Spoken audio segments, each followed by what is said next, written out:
for the Predator cycling team. So 2 laps to go for Andy Logger. Emil closing the gap ever so slightly each lap. Emil out of the saddle. 4 seconds is the gap for those riders. But here comes Chris Brown leading the charge of the main field. They'll see 1 lap to go and the bell. 1 to go, 1 to go, riders. 1 lap to go, 1 to go, 1 to go. 1 to go, 1 lap to go. So Chris Brown.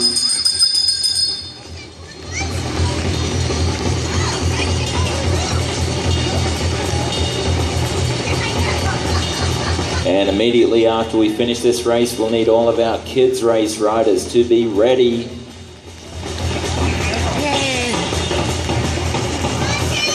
So 1 lap to go, riders. 1 to go, 1 to go, 1 to go.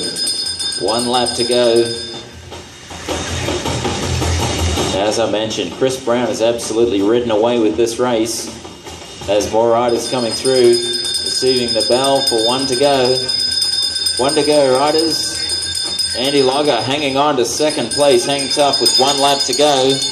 And Emil Abraham getting the bell for 1 lap to go. Looks like he's going to settle for 3rd place.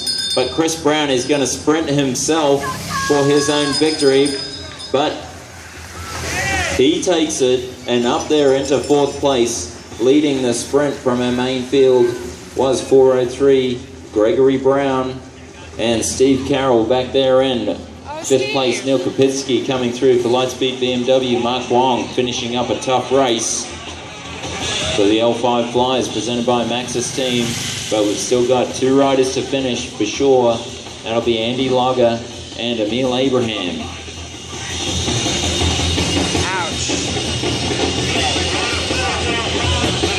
Terry O'Toole finishing through. Charles Seward, eldest man in Criterium Racing in Georgia, finishing up. And Michael Johnson coming through. Jeffrey Licciardello. Andy Logger here is 2nd place. Great job by Andy coming through in 2nd place overall in this race.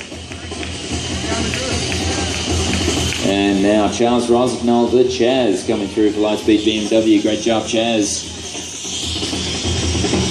And in 3rd place overall, Emil Abraham. Yeah, Emil! He's going to come across the line now and take 3rd place. Great job, Emil. To brave those conditions. That's all of our masters completing the race. But here comes our race winner for the home team, Lightspeed BMW. Let's hear a huge round of applause for Chris Brown taking the victory. What a great ride.